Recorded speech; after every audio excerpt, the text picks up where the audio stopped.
Welcome, and thank you for joining today's Market Surveillance Committee meeting. Before we begin, please ensure you have opened your chat panel by using the associated icon located at the bottom of your screen. If you require technical assistance, please send a chat to the event producer. All audio lines have been muted until the Q&A portion of today's call. We will give you instructions on how to ask a question at that time. With that, I'll turn the call over to Dr. Benjamin Hobbs, Chair of the Market Surveillance Committee. Please go ahead. Okay, good afternoon. And you can hear me okay, right? Yes, we can hear you. Okay, that's great. Welcome, everybody. We're convening today to consider the adoption of our draft opinion about the day-ahead market enhancements. And with me, I have Scott Harvey and Jim Bushnell from the Market Surveillance Committee. And joining us from the ISO staff, we have James Friedrich, John Gooden, Shami Davis, Anna McKenna, and others may be joining us later in the call for the discussion. As always, we will start out with an opportunity for public comment on any issue, although if you're going to be talking about the DAME initiative, then if you don't mind waiting until after we've done our summary of that. So we'll have a quick summary of that, so there's plenty of time for discussion. And then we'll consider its possible adoption and amendment. And then finally, as always, there are future agenda items. So first, Silas, if I may ask, if you can see if there's anybody who would like to queue up to ask a question or make a comment about any matter other than the day-ahead market enhancements. Absolutely. If you have a question or would like to make a comment, you can press the raise hand icon located at the bottom of your screen. Pressing that raise hand icon will put you in a queue, and I will be able to unmute you.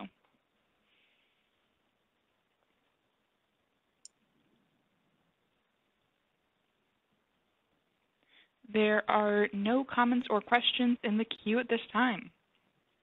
Okay, thanks, Silas. Okay, so we'll go on to talking about the draft opinion on the day-ahead market enhancements initiative. This is an initiative that I couldn't believe it when I looked at the website that we've been having meetings on various forms of this proposal for about 5 years. And the draft opinion that we've written and posted, I think sets a record for length, and I thank all of you for your, for those of you who have actually read it and looking forward to this discussion. So we're going to start first. Dr. Jim Bushnell, a member of the MSC, will summarize some parts, some highlights of sections 3.2 and 3.3. Excuse me, 3.1 and 3.2, and then I will summarize some other features, some other things that we've commented on in the remainder of the opinion. We'll keep that discussion short so we can go right to your questions and comments. So Jim, would you like to make some comments? Sure. Ben, was I supposed to cover the general conclusions as well, or should we just kind of do that as a group at the end? Or we can do that as a group. Yeah, okay, so I was going to touch on a couple pricing elements. Ben has been deep into the storage aspects of this, which kind of sprung on us late, and yeah, and has involved a lot of thinking. So on the pricing things, there were several aspects that we had kind of flagged early on, and stakeholders as well, that really contributed to the decision to take another couple months to tweak the design here. 3 things I'll touch on that were kind of really key aspects of that discussion over the last couple months were the product itself, the 15-minute rampable requirement, the nodal versus zonal and all the options in between aspects of the design, and then the demand curve as well. They kind of interact with each other.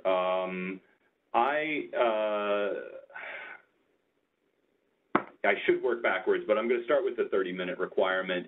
As we lay out in the opinion, and this has been covered in stakeholder meetings over the last year, really, this product is, the imbalance reserve product is kind of really trying to solve two problems or address two issues simultaneously. One is an uncertainty of the net load as of a day ahead when we're deploying resources in the day-ahead market, and we know that the day-ahead forecast is probably not going to be right, but there's a range of how it could be wrong, and what's the best way to sort of acknowledge that uncertainty. And then the other has been the need for flexibility and making sure we're not committing resources that are actually quite capable of meeting short-run fluctuations in net load, that we're not committing them to in ways that takes their flexibility off the table and just sort of makes them inflexibly providing energy rather than doing what they do best. The former, the net load uncertainty, the issue with that is, although we know there's a lot of uncertainty as of day ahead relative to, say, real time, a lot of that uncertainty gets resolved or at least clarified well before we run the RTPD and all the other real-time market engines. And so it was, in our minds, overkill to be requiring the entire reserve that would meet this type of net load uncertainty to be 15-minute rampable. And that's because we'll know well before 15 minutes that we're going to need some more stuff. And there's analysis in here. We've got charts, I think, for one of the first times in an opinion, looking at how, you know, the correlations of net load uncertainty and so forth. But basically, if it's a day in which net load is going to be higher than we expected, it's going to probably be true for many hours in a row, not just sort of shock us in 15 minutes of surprise. And so for that kind of problem, we don't need a 15-minute rampable product. And the concern was if we limit the ability to sell to only 15-minute rampable capability, we're really reducing the available capacity that could supply this type of reserve resource. I think we mentioned in the opinion, we certainly talked about it, that maybe the ideal end game here might be to have a product that is more of an hourly imbalance net load uncertainty reserve product, and another product that's a 15-minute product. And so that would involve, you know, creating two separate products, and as Ben said, it took us 5 years to get to this point. So I think it's, you know, it's reasonable to kind of not stop everything until we've got two more products. But we were nervous about the 15 minutes. What the CAISO has done in this latest revision is take the 15-minute and turn it into a 30-minute ramping capability. And as I understand it, you're still, anybody who sells this reserve is still required to be dispatchable on the 15-minute basis, so you can't just submit an hourly inflexible schedule and call that imbalance reserve. But the amount you're allowed to sell will be based upon your 30-minute rampable capability rather than a 15-minute rampable capability. All this seems to us to be a step in the right direction. You know, we're not quite sure how much of the need is 15-minute and how much is hour or more. And until we really know better, it's hard to know how well 30-minute as kind of a compromise between those two will do. Hopefully, when we get to the testing, and we'll talk about that a little bit later, we'll know more, and we can sort of think a little bit more about that. But certainly, it's a step in the right direction. We support that. We do make one further note, though, that one of the reasons why I believe the original design wanted to avoid going off of 15-minute requirements was because they really did want the resources selling this reserve to be 15-minute dispatchable. And what they did with this design, which was sort of a nice addition, was keep that 15-minute dispatchable requirement, but decouple it from the ramp measurement capability. So we got 30 minutes worth of ramp, but you still have to provide it in two 15-minute chunks. And once we made that decoupling of the ramp capability measurement and the, okay, we still need you to be 15 minutes dispatchable, it wasn't obvious that we needed to stop at 30 minutes even then.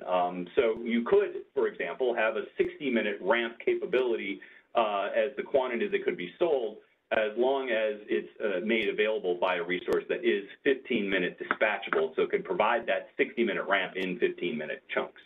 And maybe once we do some more simulations and testing, we'll know a little bit more about whether that's something we should pay more attention to or not. But the bottom line, the 30-minute definitely a step in the right direction, and it feeds into sort of helping some of our other concerns that we might be triggering scarcity in this reserve unnecessarily. That should be less likely. Exactly how much less likely, we won't know until we see some more simulation.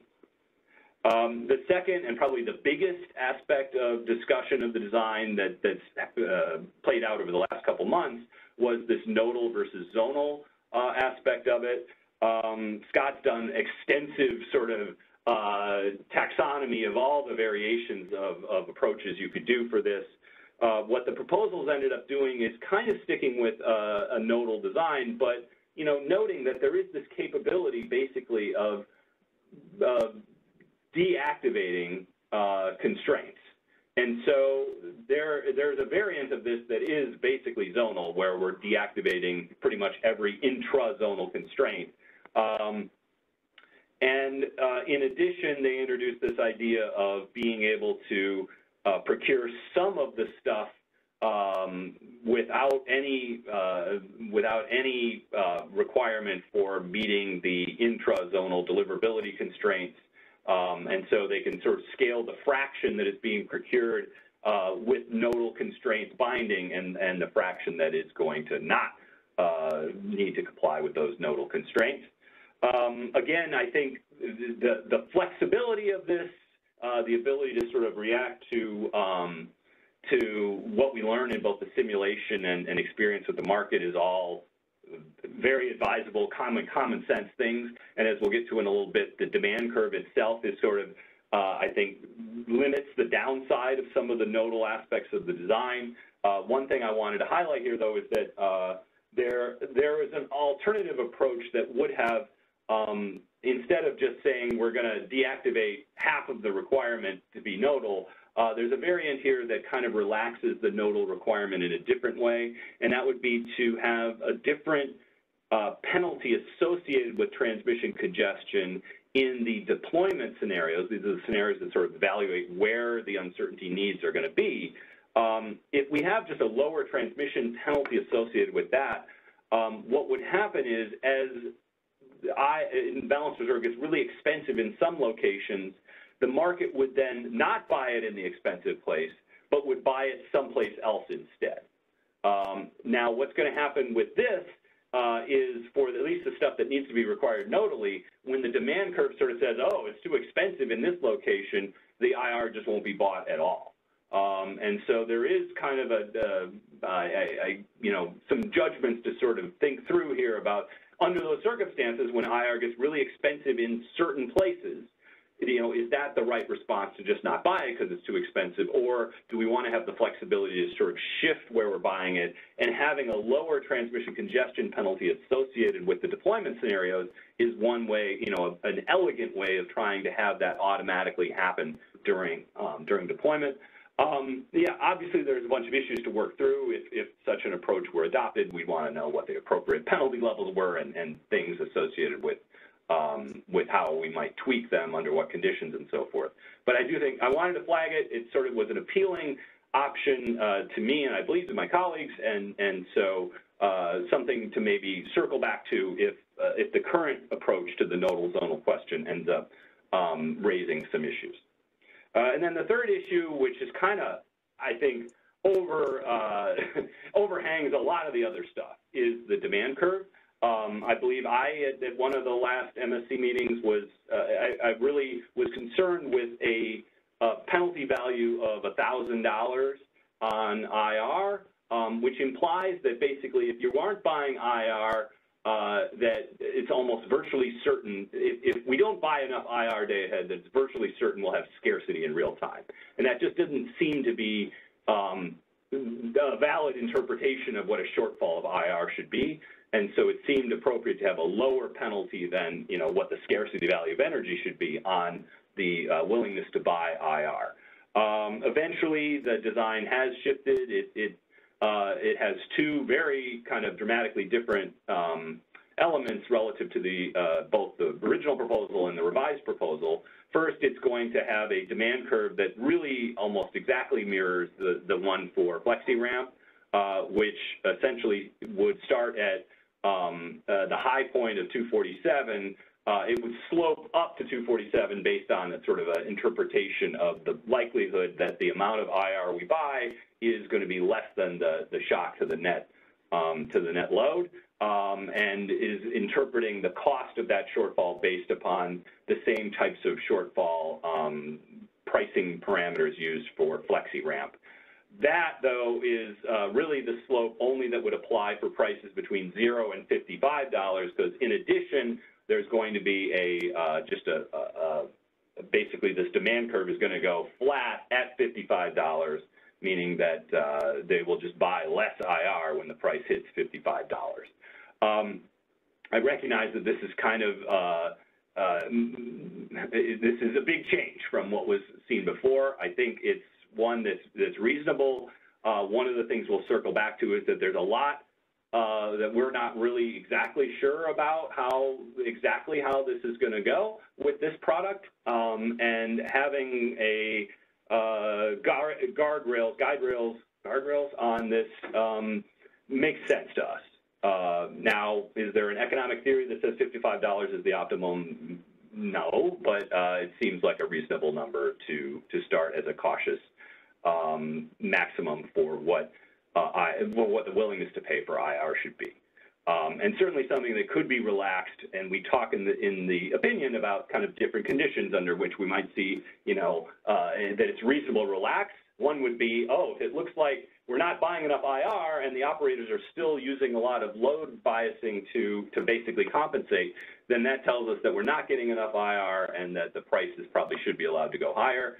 If instead it's more of some places we're not buying it because of some oddity with the deployment scenarios, then that's kind of telling us that the $55 cap is doing its job. All right, I've been rambling for a while. We also get into some stuff with the mitigation questions. I think become much less pressing when we have a $55 price cap, and so we have some comments about that, but I think they're much less germane at the moment. And then there's a discussion about settlements. We've always been a little, I don't know what the right term to be, but it struck us that there's some interesting elements here on the interaction of how you settle IR. And one aspect of that is that if the IR price is limited, before the concern was, if the IR price could go up to 1,000, but the FlexiRamp price couldn't go higher than 247, might somebody who sells IR just sort of not perform, and then the maximum penalty would be just 247. It turns out to be more complicated than that because the obligations on what you sell IR are based upon 5-minute ramping capability, and there's a discussion of that in the opinion. We went sort of around and around trying to think through what the implications of this are, but my head just hurt at the end of that. And in the end, it didn't seem like there was maybe an obvious, this is going to be a big problem. It's just sort of an unusual set of parameters and incentives there that we want to keep an eye on to see whether those settlements are in fact doing what we would hope. And I'm going to stop there and hand it off to Ben. I saw Anna raise her hand, so I'm not sure if that was intentional.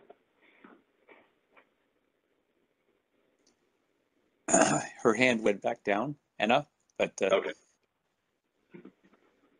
Okay, I'm just going to mention some other issues that we discussed towards the end of the opinion, and I won't go through this in detail. And then I'll make a closing comment. So the other things that we addressed in sections 3.3 and afterwards include the issue of revenue shortfalls and congestion revenue rights, because, of course, the imbalance reserve will take up transmission capacity under the nodal test. And we're supportive of the ISO's revised proposal to calculate the congestion costs of using transmission to support flows of imbalance reserves and recover those costs in charges for imbalance reserves. There was the issue of whether imbalance reserve down is a product that's useful and valuable, and whether it should be developed or not. And this, of course, is tied in with the need for and value of flexi ramp down.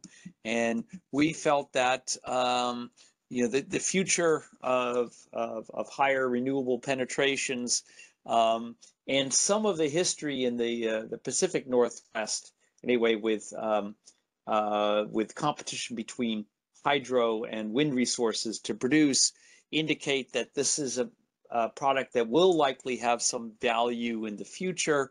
Stakeholders are presently divided on that, but since we foresee that it might be, it's likely to be valuable in the future, we think it's worth developing, and to have the capability and to be able to put and so when at such time that it is needed, that it can be put into play relatively quickly.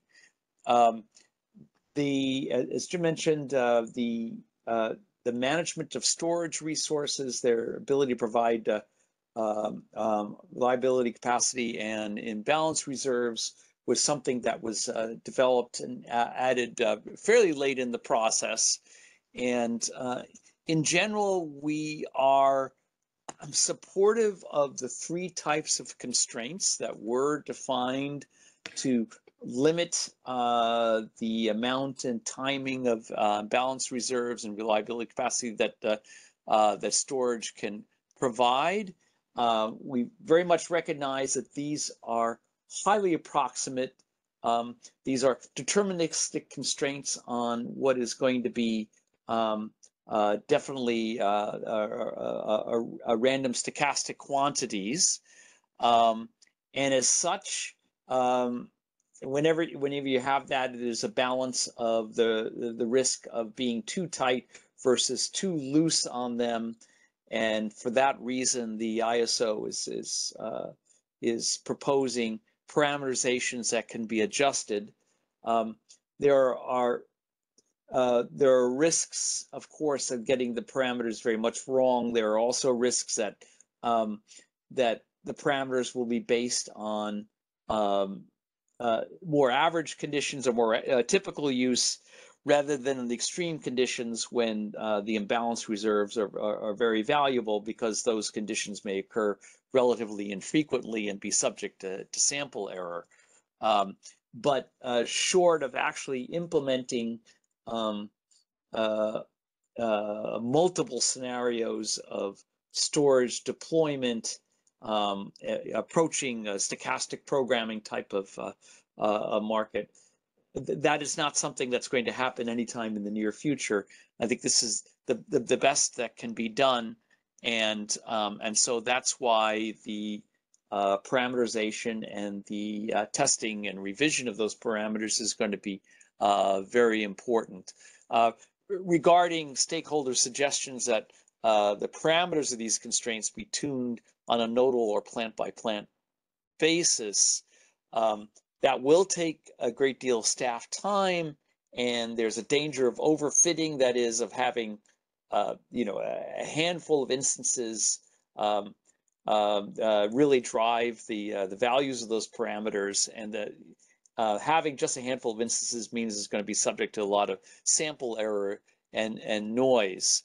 And so this is something that we're just going to have to get some experience with.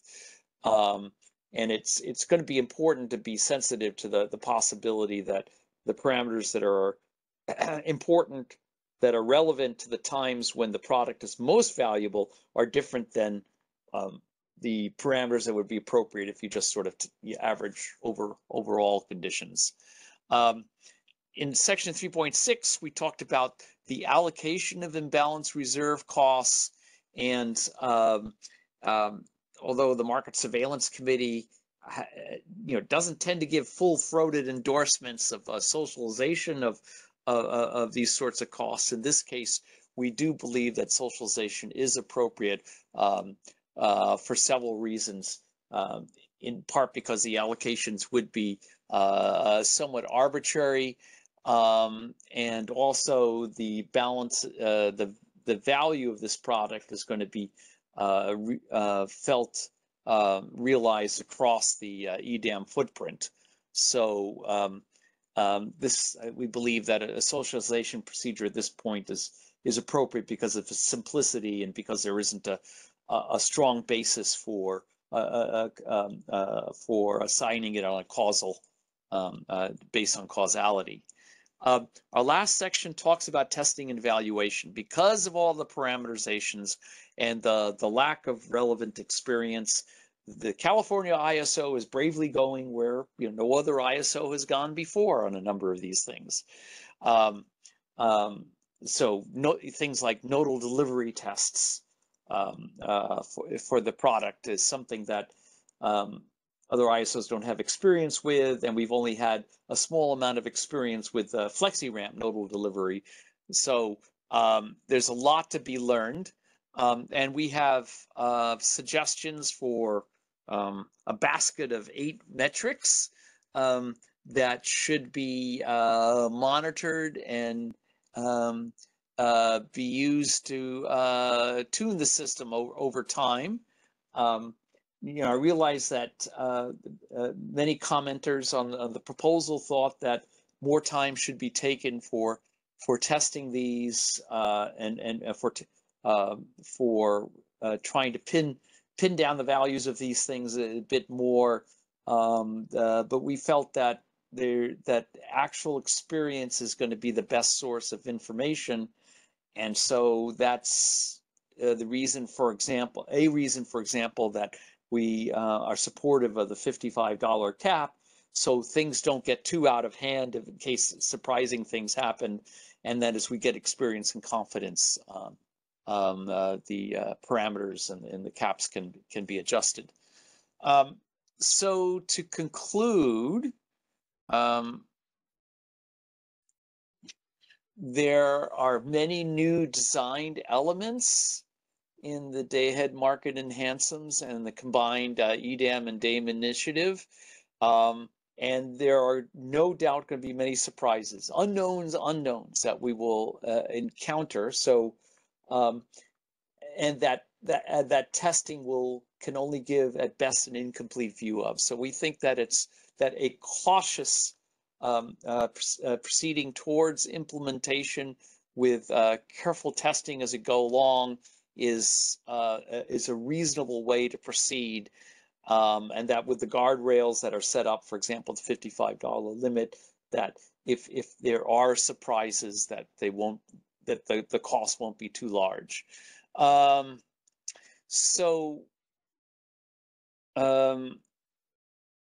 Okay, excuse me as I glance over our final opinion.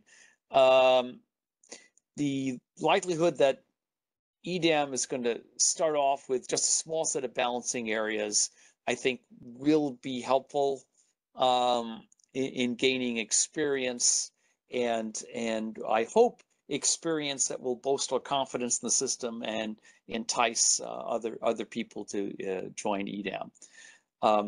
So at this point, let me see whether Scott or Jim have any other comments that they would like to make. Not from Jim. Scott only wants to note that, the CAISO has done a great job in listening to us and other people and the concerns we had, and this design has evolved a bit from December in ways I think that are good and have made it a better design to take forward and work with. That's it. Yeah, it's yes. It's. I think it's important to note that the major issue that resulted in the deferral in January is that, in addition, other issues have come up and have been wrestled with, and so I think the result is definitely a better proposal than what would have been approved in January, or what would have been considered in January had it been brought before the boards then. So thanks for the comment, Scott. Silas, at this point, I think we can turn to the phone lines and see if there are any comments. Absolutely. If you'd like to make a comment or ask a question, you can press the raise hand icon at the bottom of your screen to enter the question queue. If you are dialed into our phone-only line, you can press #2 to raise your hand. All right, we do have a few hands up in the queue. Moving to our first caller. Your line is unmuted. Hi, this is Steve Keen from Edison. Building on the testing and evaluation, are you planning that the MSC will opine on some of these, the issues as parameters are developed and these tests are run and results come back? We're not. Thanks, Steve, for the question. At this moment, we have not scheduled a formal opinion on that would review the results of the tests and draw conclusions. If I would certainly envision something like that happening if it turns out as a result of the steps, the tests, there do need to be some significant design changes, then I think that would be a reasonable thing to do. So we would be certainly willing to do that if I think it's called for. If the testing seems to show that the performance will be satisfactory, given the ranges of parameters that are under consideration, then we might not go so far as a formal opinion. But we always, for each board meeting, we do submit a memo from the MSC, and that would be a natural place to make some comments, even if we don't go so far as a formal opinion. It's something this is certainly something we're going to watch with a lot of interest to see what happens in the tests. And if it's useful, we'll comment formally. Okay, thanks, Steve. I guess, let's see, we can go on to the next person. Moving on to JK, your line is unmuted.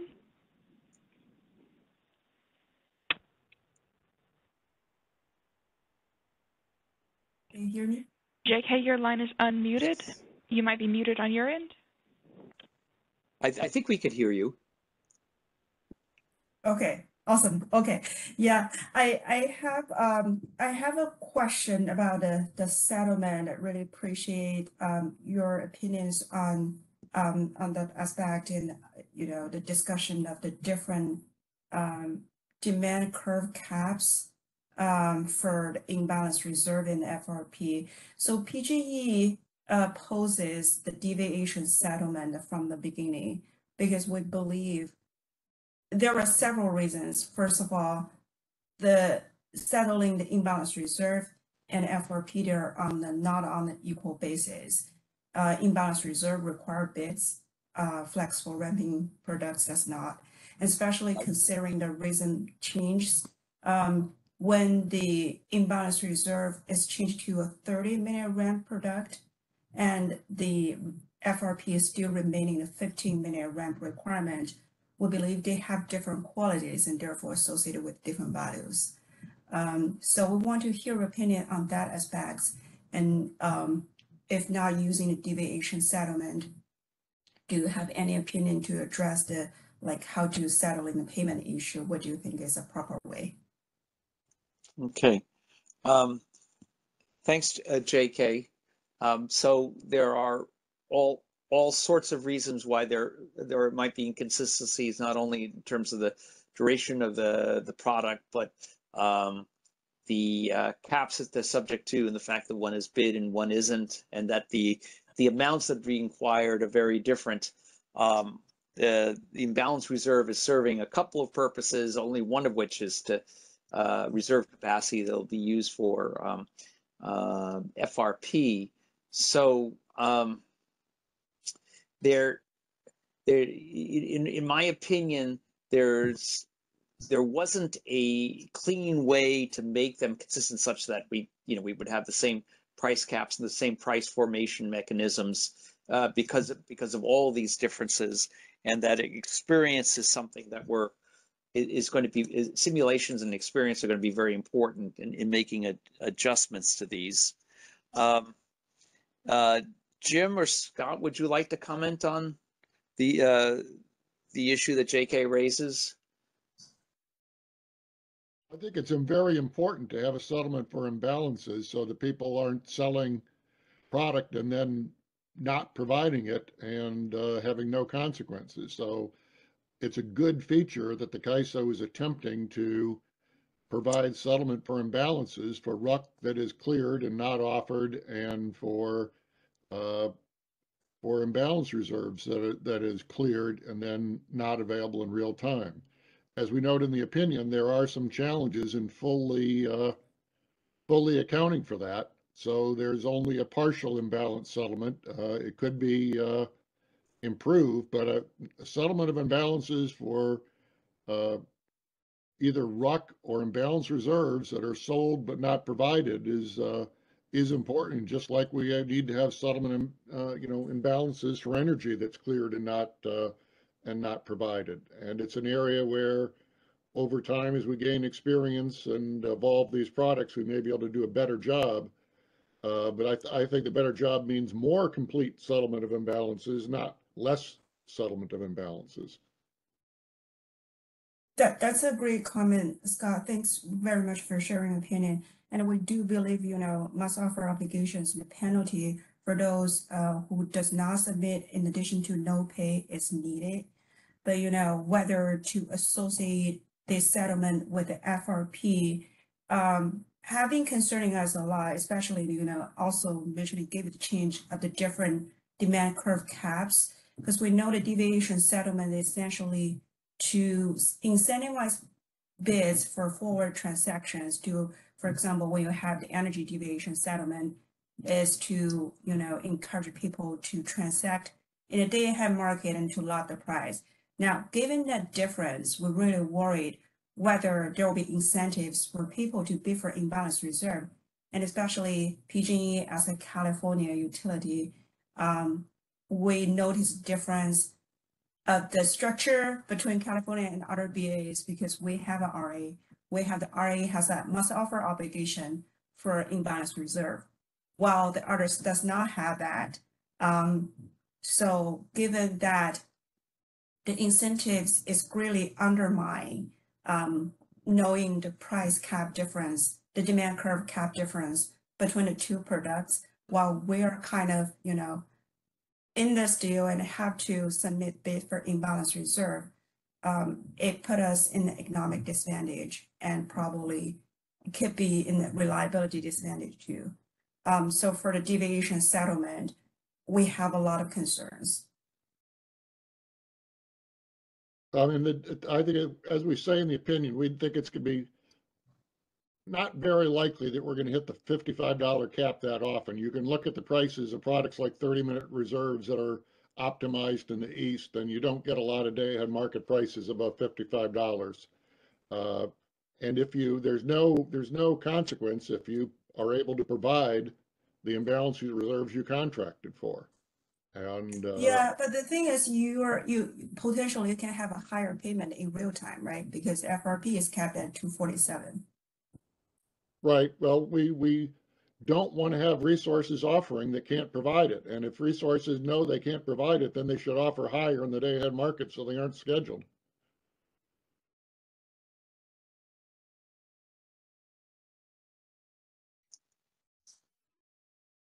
Yeah, I need to think more about that part.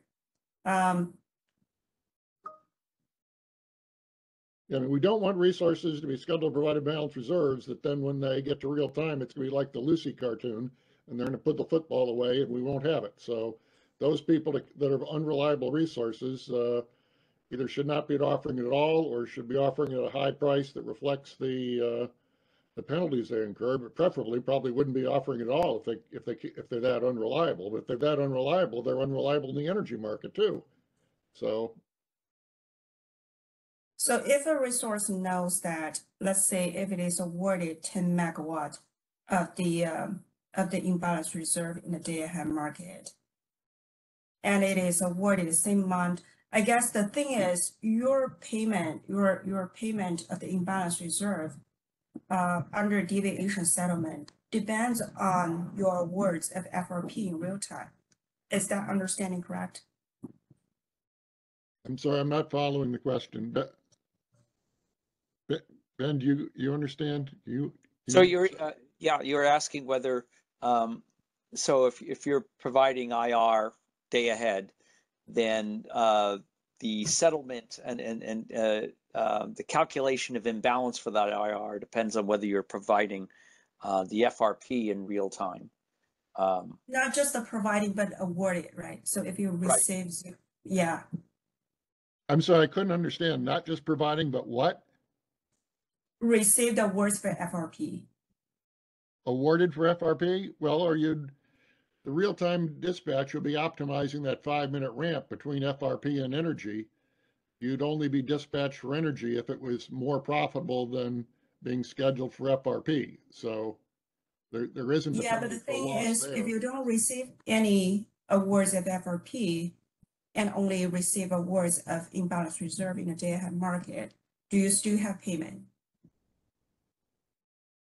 Well, I mean, it depends. If you're not scheduled for FRP because you're out and you've derated your unit or you have zero state of charge, then yeah, you'll pay for it because you couldn't provide it.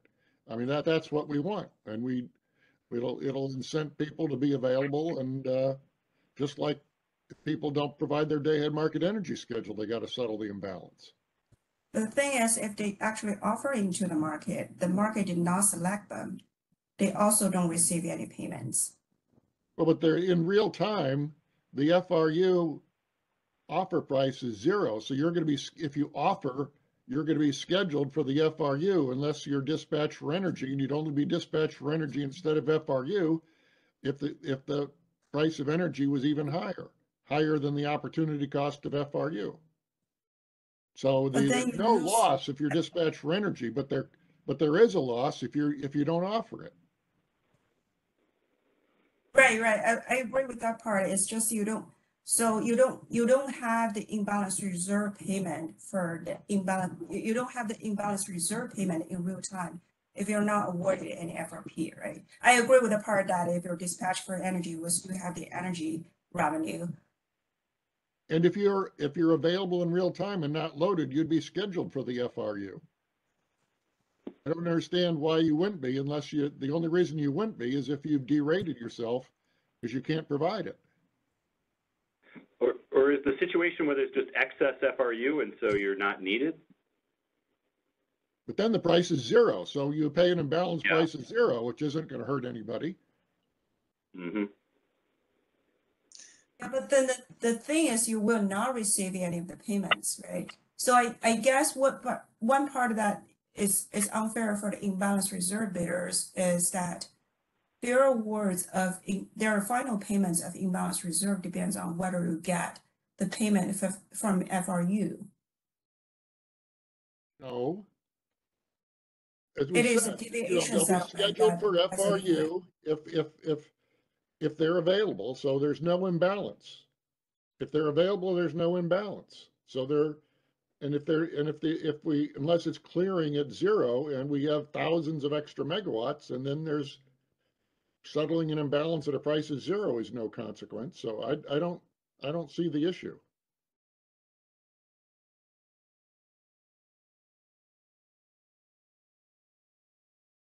Maybe, yeah, I think it would be helpful if we can set examples, but I guess there are still like a few inconsistencies in our mind, using a deviation settlement against different products of different qualities. And given there is a price cap difference, doesn't really make sense. Yeah, well, that might not exist in the long run. Remember, we're talking about a demand curve cap that's lower, given as a startup, and maybe if we see that it's actually binding in the day ahead market, we could raise it after some experience. But I wouldn't bet my ranch that it's going to hit that cap very often in the day ahead market.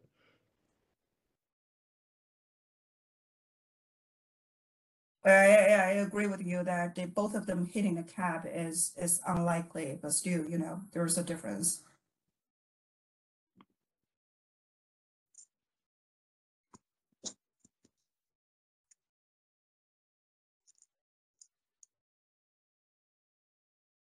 Okay. Okay, thanks. Well, thank you.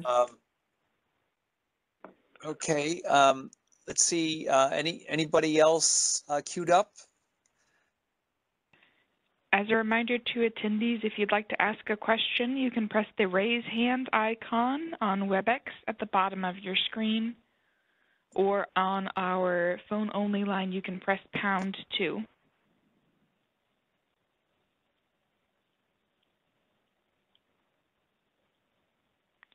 There are no other questions in the queue at this time. Okay, thanks very much. So at this time, we'll proceed towards a consideration of adopting the opinion on the day-ahead market enhancements, and I'll entertain a motion to that effect. Move to adopt the opinion. Yes. And I second the opinion, or second the motion. Okay, thank you, Scott. Thank you, Jim. It's been moved and seconded that the opinion on the day-ahead market enhancements be adopted. Any discussion or amendments, corrections? Anybody want to suggest at this time? None from Scott. None from me. None, and neither do I have any. So, all right. So then I will call the vote. And Scott? Yes. Jim? Yes. And I vote yes. So the opinion on the day-ahead market enhancements has been adopted. And at this point, as always, ask if there's any other business. I don't know of any. Scott or Jim, anything else? No other business from Scott. Okay, we're all looking forward to the testing period, the evaluation of the features. There's a lot of parameterizations in here that are in part made necessary because this is not a stochastic optimization process, and we're the first ISO to be implementing this. So looking forward to monitoring and examining the results of that testing process, and if need be, in either having a formal opinion or more informal feedback from the MSC on that testing. But at any rate, this has been 5 years in the making, several iterations of different designs, and I'd like to thank the staff and the stakeholders for their hard work and patience in that process. And we're looking forward to, we'll be submitting this, of course, to the board meeting, and look forward to consideration by the board of the DAME initiative. So at this point, I think we can end the call, Silas, unless there's anything else that anybody wants to raise. If not, I think we can end the call. All right, that concludes today's conference. Thank you for using Event Services. You may now disconnect.